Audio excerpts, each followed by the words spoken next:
Hello, boys and girls. My name is Miranda Grimion. I am the Family Engagement Specialist here at the Center for Literacy and Learning. And today is February 1st, which begins a month-long celebration of Black History. During this month, we celebrate the contributions and achievements of African Americans throughout our country over the years. And I am so excited to tell you about an African American, and his name is Garrett Morgan, whose invention keeps us safe still today. Let's get started. Saving the Day, Garrett Morgan's life-changing invention of the traffic signal. Written by Karen Parsons and illustrated by R. Gregory Christie.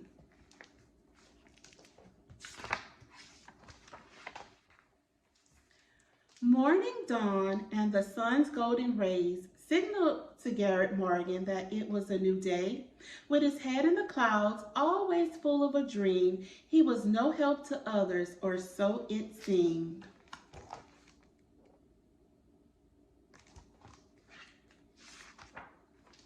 His brothers and sisters worked the house and the field, but Garrett's talents had yet to be revealed.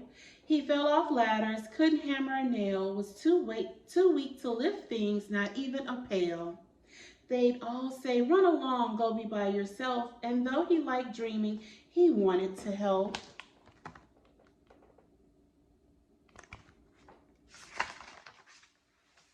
He'd spend time alone, long walks he would take, his mind imagining new creations to make. In the middle of the road, a wheel lay on the ground. "I know I can use that," so Garrett bent down.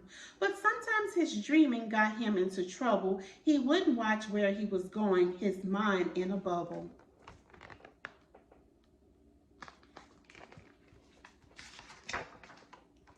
See, along came a car, from the side a red truck, and though they missed Garrett, their nerves had been struck. Both slammed on their brakes, dodged the boy by a hair, but the near collision gave everyone a scare.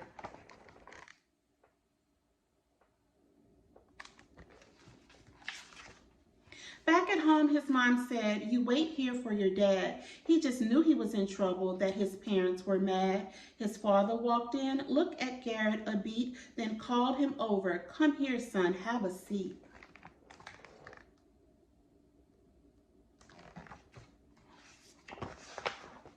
"You have a great mind, imaginative, keen, ready to invent new from what has not been seen.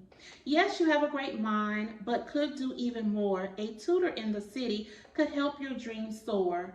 This decision was hard. We don't want you away, but it's for your own good. You'll understand one day."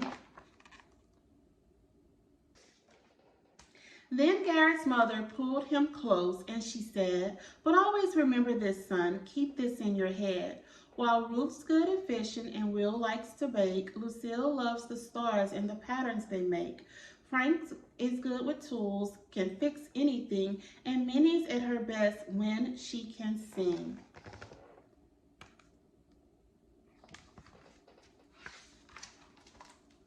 You too, son, have something that's all yours alone, something to contribute that's just not yet known. All are given a gift, something you cannot learn. It's what you do with that gift that's your gift in return.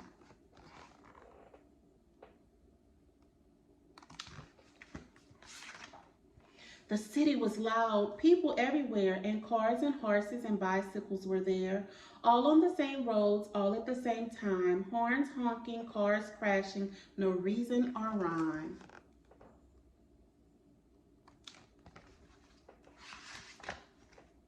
Garrett studied hard, and when his lessons were done, he found a job doing something he found fun, fixing sewing machines with their rotors and springs, and gears and buttons made him think of many things, like a new kind of stitch on the sewing machine, one that made zigzags and kept edges clean.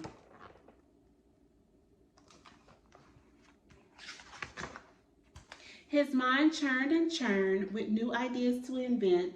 Some drew attention, some helped pay the rent. But Garrett didn't care about the fame or about wealth. What he wanted most was to show he could help.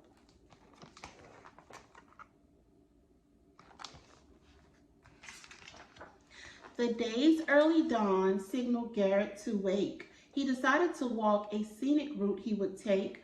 The grass, sparkling green, had just been cut low. Garrett longed to run through it. He decided to go.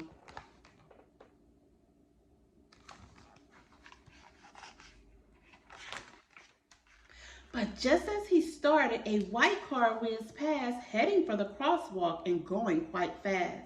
Then he heard tires screech and someone yelled, "Stop!" A horse and a carriage were approaching. He could hear the hooves clop.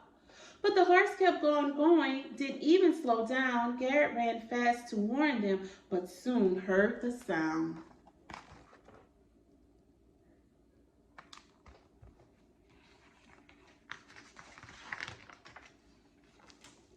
First a crash and a boom, then the horse whined high. When Garrett finally got there, he tried not to cry. Though everyone was okay and the horse will be all right, he'd seen too many wrecks. It was a terrible sight.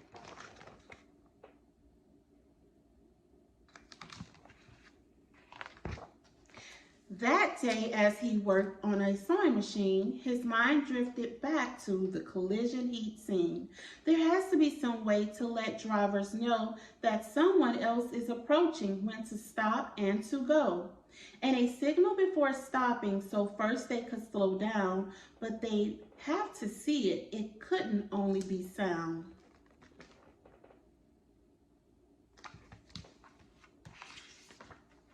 But as Garrett wandered home, ideas in his head flowing, he forgot to pay attention to just where he was going.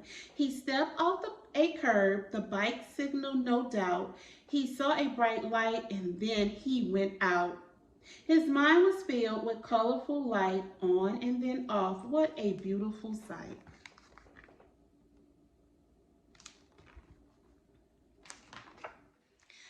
The green grass of a field, illuminated by the sun, shone bright and invited Garrett to run. Golden light through the window eased in the morning. A new day was beginning. It was a subtle warning. The red glow of the coals, far too hot to touch, told Garrett to stop. One more move was too much.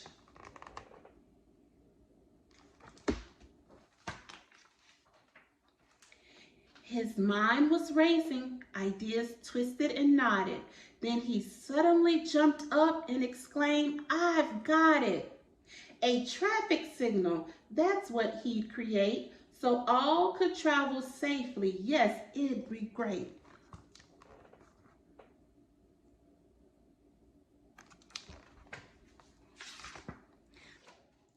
The red, yellow, and green would come along later, but it was Garrett's foundation that made us all safer. Garrett had a gift, yes, that is a fact, but what meant most was that he gave back. The end. Boys and girls, I hope that you enjoyed learning about Garrett Morgan's invention, the traffic signal. And next time you're on the road, pay attention to the traffic signal and remember who invented it, Garrett Morgan.